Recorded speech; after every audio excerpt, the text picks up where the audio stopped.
বিদ্যুৎ খাতে লুটপাট করে হাজার কোটি টাকা হাতিয়ে নেওয়ার তথ্য আসছে দুর্নীতি দমন কমিশন দুদকে।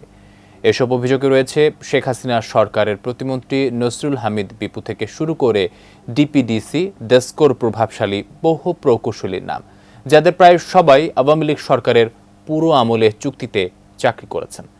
তালিকায় বাদ যায়নি লাইনম্যানও। তাহিদ সৌরভ জানাচ্ছেন বিস্তারিত।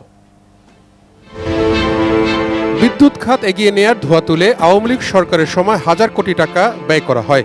অভিযোগ আসছে টাকা অপব্যবহারের, যার সঙ্গে জড়িয়ে আছে শেখ হাসিনা সরকারের বিদ্যুৎ, জ্বালানি ও খনিজ সম্পদ মন্ত্রণালয়ের প্রতাপশালী প্রতিমন্ত্রী নসরুল হামিদ বিপুর নাম।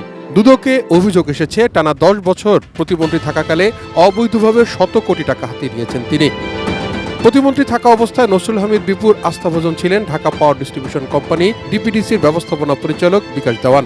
সাবেক প্রধানমন্ত্রী শেখ হাসিনার মুখ্য সচিব আহমেদ কায়কাউস বিদ্যুৎ সচিব থাকাকালীন প্রতিমন্ত্রী সচিবের আশীর্বাদে ডিপিডিসির এমডি হন তিনি। একই চেয়ারে 8 বছর থাকেন। তার বিরুদ্ধে 2 সন্তান কানাডায় রেখে টাকা পাচার, রাজধানীর বসুন্ধরা সিটিতে বহুতল ভবন থাকার পাশাপাশি গ্রামের বাড়ি রাঙামাটিতে বিপুল সম্পদ গড়ার অভিযোগ এসেছে দুদকে।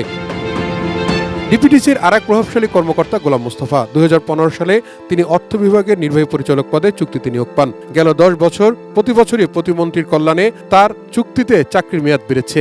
আজ পর্যন্ত তিনি একই চেয়ারে রয়েছেন। দুদকের অভিযোগে বলা হয় তিনি রাজধানীর বনশ্রীতে বহুতল বাড়ি করেছেন, গ্রামের বাড়ি কুমিল্লাতেও করেছেন অনেক সম্পদ। কানাডার দ্বৈত নাগরিক প্রকৌশলী মাহবুবুর রহমানকে 21,000 কোটি টাকার G2G প্রকল্পের পরিচালক করেন সাবেক 100% কপার কন্ডেন্সারে তৈরি ভিশন ফ্রিজ, তাই গুণে মানে অটুট থাকে বছরের পর বছর। বিদ্যুৎ প্রতিমন্ত্রী নসরুল হামিদ বিপু অভিযোগ যা হয়েছে শত কোটি টাকার বিনিময়। দুদকে পাঠানো অভিযোগে আরও বলা হয়েছে মাহবুব অন্তত 1,000 কোটি টাকা কানাডায় পাচার করেছেন।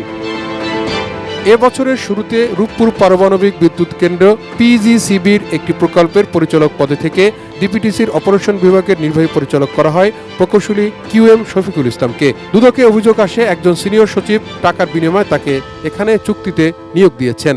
এখন তিনি বদলি নিয়োগ নিয়ে বাণিজ্য করছেন। সব অভিযোগের ব্যাপারে গোয়েন্দা কার্যক্রম শুরু করার কথা জানালেন দুদক সচিব খুরশিদা ইয়াসমিন। দুর্নীতি দমন কমিশন আসলে কার্যক্রম চালাচ্ছে এবং চলমান আছে।